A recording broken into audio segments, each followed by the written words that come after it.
Hey, salut, ici Jean-François.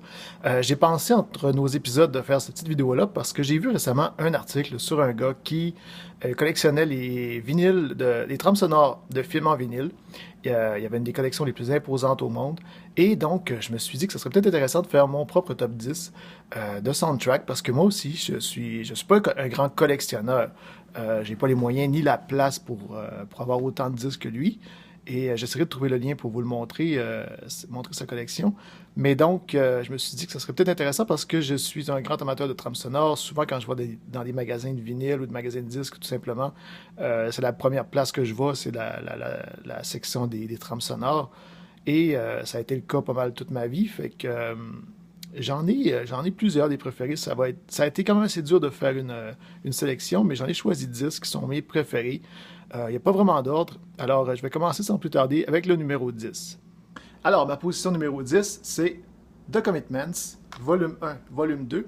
Euh, c'est un film de 1991, The Commitments, réalisé par Alan Parker.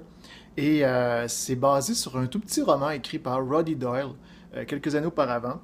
C'est l'histoire d'un jeune homme d'un milieu pauvre de Dublin, qui est la classe ouvrière en fait, qui décide de se monter un band, de devenir gérant d'un band avec ses amis qui seraient musiciens, et de recruter d'autres musiciens, un chanteur, et des choristes, etc., etc. Il se ramasse avec quasiment 12 ou 13 personnes dans le band.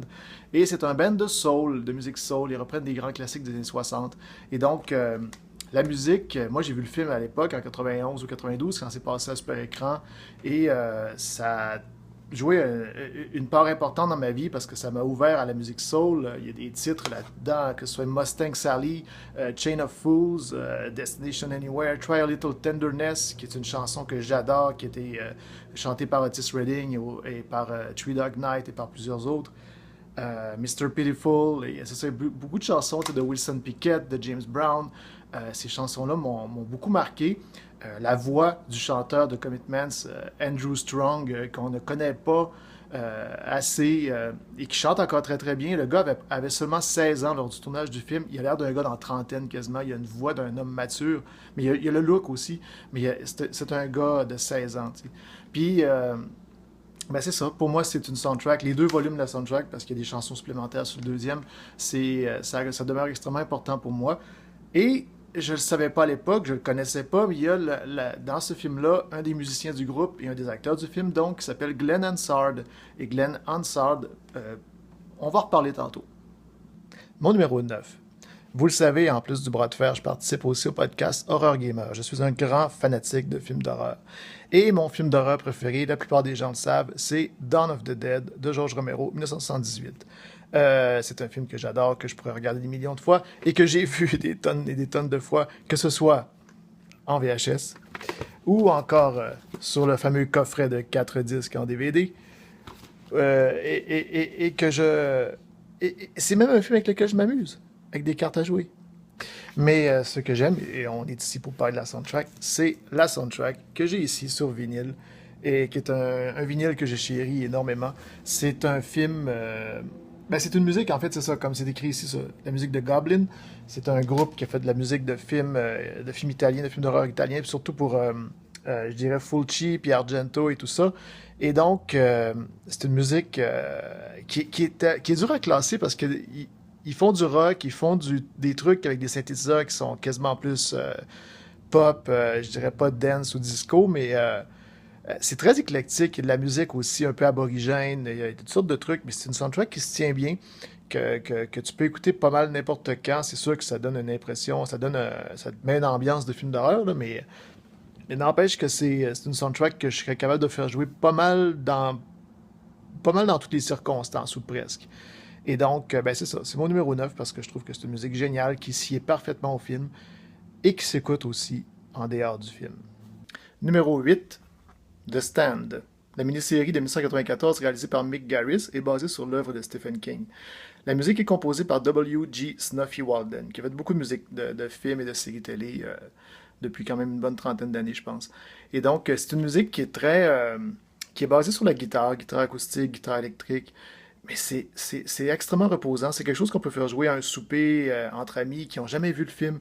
Moi, je l'ai vu plusieurs fois. Je l'ai vu quand c'est passé à la TV à ABC en 94. C'est quelque chose que j'adore.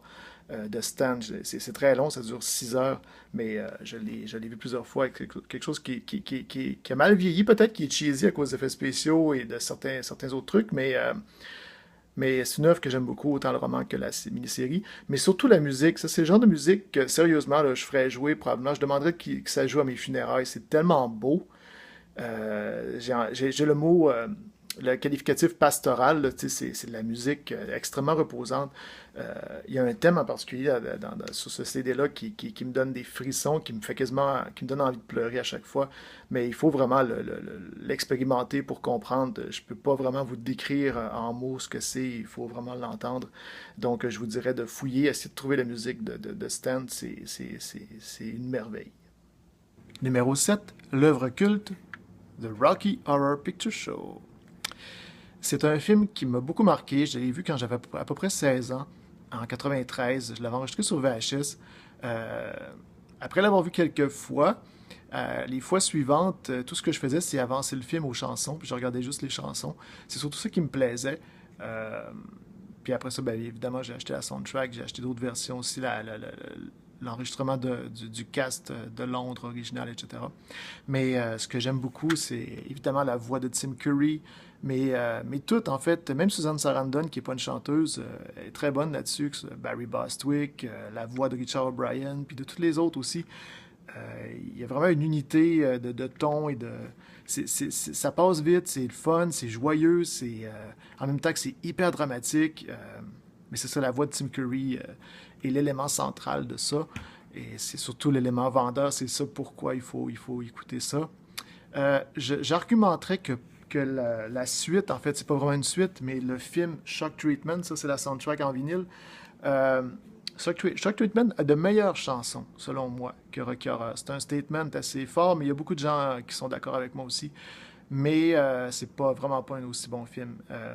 Mais c'est ça, on écoute les deux, ça se ressemble beaucoup en fait la musique de l'un et l'autre. Richard O'Brien, ce qu'il écrit, c'est tout le temps le fun, c'est tout le temps, t'as tout le temps envie de chanter, tout le temps envie de danser, puis c'est juste du gros fun. Fait que Rocky Horror, ma position numéro 7. En numéro 6, alors que je viens juste de parler d'un film quand je trouvais la soundtrack du premier meilleur que le deuxième, là ça va être le contraire. Puis c'est encore là peut-être un peu controversé, mais pas vraiment, on s'en fout un peu. Mais donc numéro 6, yeah. Grease 2, que je possède aussi en vinyle. Et donc, Grease 2 est un film, probablement le premier musical vraiment là, que j'ai vu dans ma vie. J'avais 5 ans quand c'est sorti. J'ai dû le voir pas tellement longtemps après, je dirais pas plus tard qu'à l'âge de 6 ans, mais peut-être même à l'âge de 5 ans. Et c'est un film avec lequel j'ai grandi, un film que je connais toutes les répliques par cœur en français. Et je l'ai vu des dizaines, des dizaines et des dizaines et des dizaines et multiplier ça par 10 et peut-être encore par 100. Je l'ai vu, je l'ai usé ce film-là, c'est incroyable.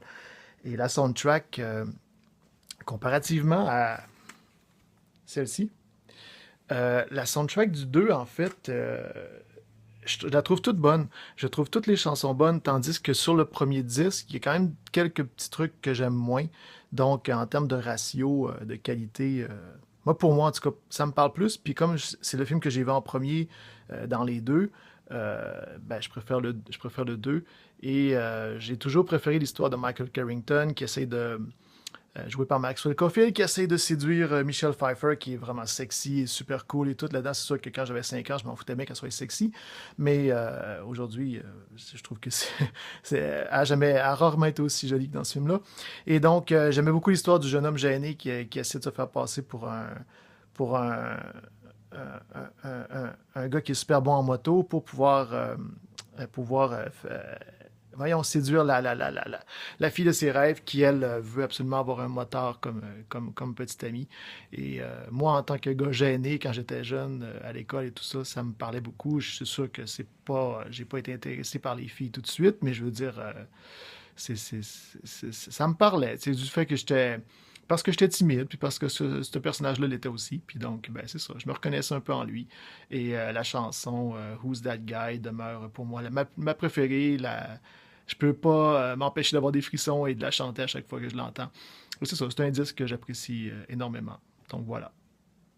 Mon numéro 5, un film qui est selon moi, criminellement trop peu connu, c'est The Music Man. Un film dont la musique a été écrite par Meredith Willson, qui met en vedette Robert Preston et Shirley Jones. C'était en 63. Et c'est l'histoire d'un arnaqueur, d'un conman qui arrive dans un village, qui veut leur faire croire qu'ils ont besoin d'un boys band, c'est-à-dire d'une fanfare. Il veut lui vendre des costumes, des instruments et tout ça. Évidemment, le gars, il connaît absolument rien à la musique, il a absolument pas accès à des costumes et des instruments. Mais de ce fait aussi, dans ce village-là, il va tomber amoureux de la bibliothécaire, qui est une jeune femme, une vieille fille, qui est un petit peu difficile sur les hommes, qui cherche quelqu'un de plus raffiné que ce qu'elle trouve dans ce village-là. Et elle va le trouver dans le personnage de cet homme-là, donc qui est nommé Harold Hill. Et c'est ça. Robert Preston avait joué le rôle sur scène quelques années auparavant, avec grand succès. Et c'est vraiment le rôle de sa vie. Avant ça, il a fait juste des westerns, je pense, puis il jouait des méchants, mais c'était pas, il n'y a pas une grande carrière au cinéma. Et par la suite, il a fait quelques trucs comme Victor Victoria ou The Last Starfighter, qui était son dernier film, mais jamais rien d'aussi gros que The Music Man. Et la musique là-dedans, c'est tout à fait fascinant. Juste la première scène du film, on voit des hommes dans un train, dont lui, Harold Hill, mais d'autres hommes aussi, d'autres vendeurs, et eux se parlent entre eux et tout ça. Puis la musique suit le rythme du train, puis de la vapeur et tout ça. Puis c'est super intéressant comment c'est fait. C'est vraiment innovateur, je trouve. Et tout le long, il y a des chansons qui sont devenues des chansons mythiques, là, mais qu'on pense, je pense à Till There Was You, qu'on peut entendre, mettons, sur le premier album anthologie des Beatles, ben, qui a été repris par eux autres, en fait, dans des versions live et tout ça. Puis je pense aussi sur un des premiers albums des Beatles, si je ne me trompe pas. Et mais ma préférée, moi, c'est une chanson qui s'appelle Lie the Rose. C'est un genre de mash-up avec une autre chanson qui s'appelle Will I Ever Tell You. Là-dedans aussi, c'est ça, j'ai oublié de le mentionner, mais il y a un barbershop quartet. Les gars s'appellent, je sais pas si c'est écrit ici. En fait, ils s'appellent les Buffalo Bills. C'est un vrai barbershop quartet. Ils l'ont joué sur scène. Ils ont repris leur rôle dans le film. Et, moi, ça m'a inspiré. J'ai fait un petit court-métrage à l'université avec un barbershop quartet. C'était à cause de The Music Man, c'était à cause des Buffalo Bills. C'était à cause de ce soundtrack-là. Ça m'a vraiment beaucoup inspiré. Ça fait une dizaine d'années, sinon plus, que je connais ce film-là.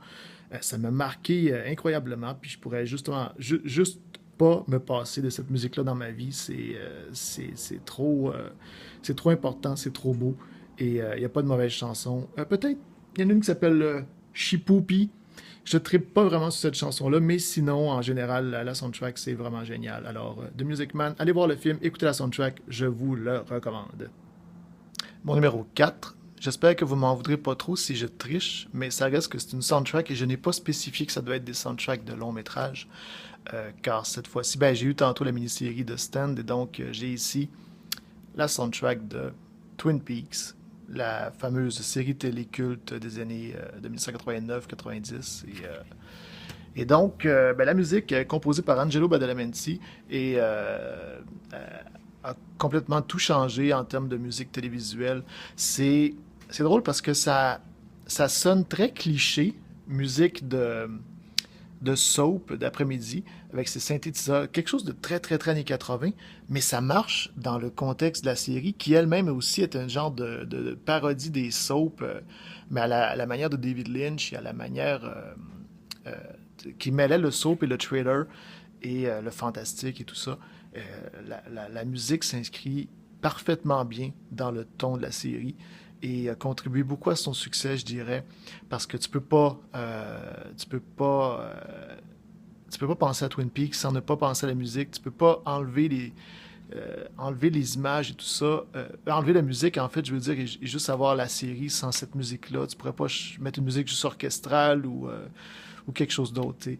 Euh, non, ça a vraiment tout changé. C'est unique, ça sonne unique. Et un peu comme dans l'esprit de The Stand dont je parlais tout à l'heure, c'est une musique que tu peux faire jouer pas mal n'importe quand. Il n'y a rien là-dedans qui est trop choquant ou qui t'envoie trop dans une ambiance dérangeante. Et donc, tu peux faire jouer ça quasiment à l'heure du souper, un petit souper tranquille au vin et chandelle et tout ça. Puis, je dis pas que c'est hyper romantique, là, mais c'est assez cheesy et beau, tout en étant un peu mystérieux, que ça passe. Puis, c'est une soundtrack de télé parfaite pour moi. Il y a un autre volume aussi, et sur CD. Et il y a aussi une genre d'archive que Lynch et Angelo Badalamenti ont sorti il y a quelques années avec toutes sortes de petits cues musicaux qui n'ont jamais été mis disponibles sur CD et tout ça. C'est en ligne, c'est super intéressant à entendre. Il y a plein de versions alternatives de pièces qui sont sur ce CD-là et sur le deuxième. Et donc, je recommande fortement Twin Peaks, la musique. Si vous n'avez jamais vu la série, ben là, allez vous chercher ça. Ou le nouveau Blu-ray, ça presse. Faut absolument que vous ayez ça. Vous ayez vu ça au moins une fois dans votre vie. Donc, au début de cette vidéo, j'ai parlé de Glenn Hansard qui était dans les Commitments. Et c'était parce que je voulais en arriver à ma position numéro 3 avec Once. Donc, lui, c'est Glenn Hansard. Elle, c'est Markéta Irglova. Le film date de 2007. Un petit film indépendant qui a été tourné pour une poignée de change et qui a été fait sur du vidéo digital et tout ça. Et le film s'est rendu aux Oscars. La chanson principale, Falling Slowly, écrite par Glenn Hansard, a gagné un Oscar. Et donc, ce sont eux qui chantent dans le film. Ce sont deux musiciens dans la vraie vie et qui se sont rencontrés aux alentours de 2003, si je ne me trompe pas. Et donc, qui, suite au film, ont formé... mais non, avant le film même, ont formé le groupe de Swell Season, qui a tourné pendant quelques années pour ensuite comme prendre un break en 2011 ou dans ce coin-là.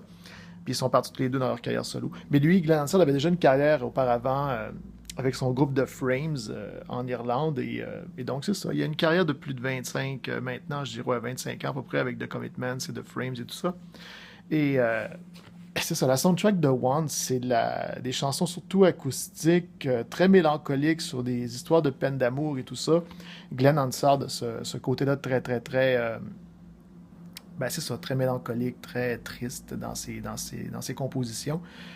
Il a une voix unique, une voix qui porte. Là, faut vraiment le voir en spectacle puis le voir chanter pas de micro dans une salle qui peut rentrer au-dessus de 1000 personnes, puis l'entendre chanter puis la voix sera en arrière. Mais c'est pas non plus un chanteur d'opéra, là, c'est un chanteur...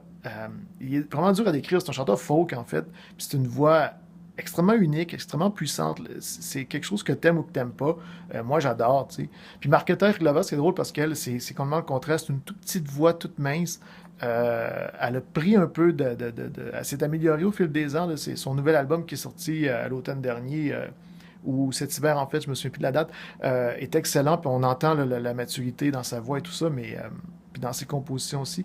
Mais le contraste entre les deux est intéressant. Puis c'est ça qui fait que c'est charmant. Le film est super charmant. La musique est incroyable. Puis donc, si vous n'avez jamais vu Once, que vous aimez les films romantiques, les films musicaux, ou tout simplement que vous aimez la musique ou le cinéma, tout simplement, regardez Once.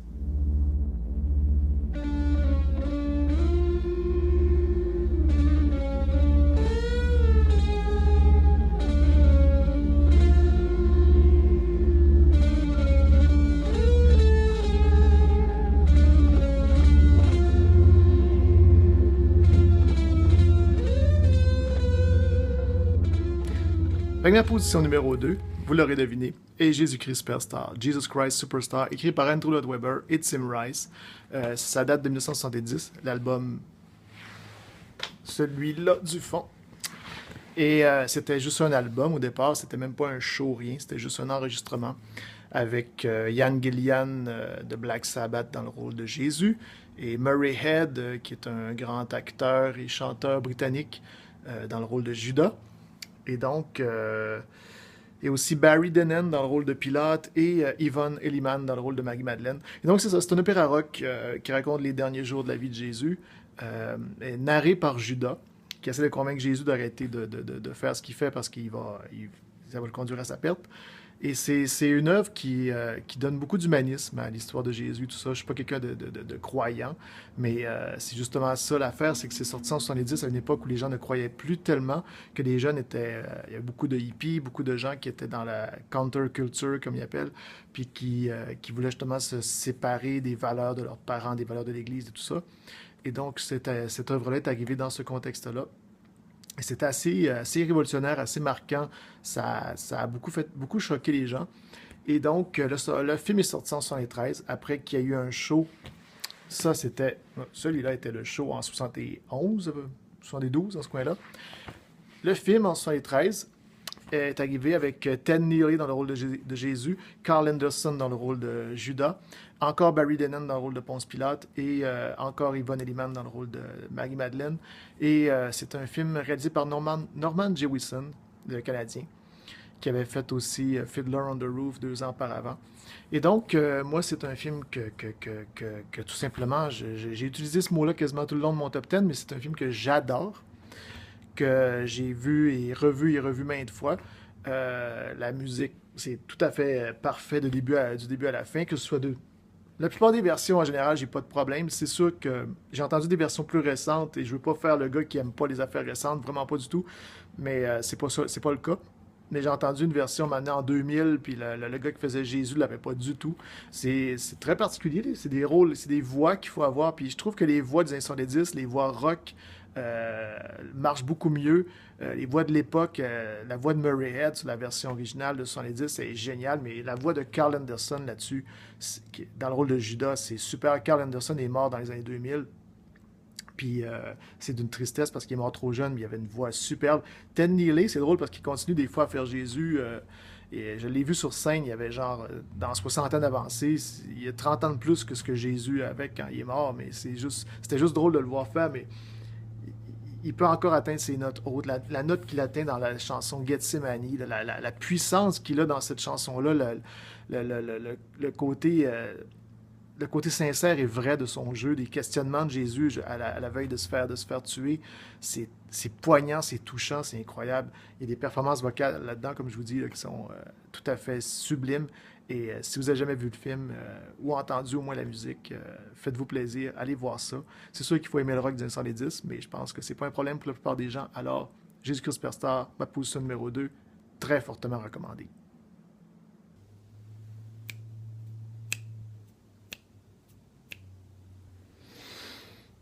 Mon numéro 1, West Side Story.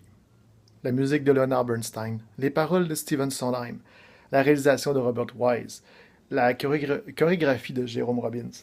Ce film-là est d'une perfection totale pour moi. Ça m'a marqué depuis le jour où je l'ai vu les premières fois, quand j'avais peut-être 15 ou 14 ans. Et il n'y a rien que j'aime pas dans ce film-là. Et surtout la soundtrack jazzée.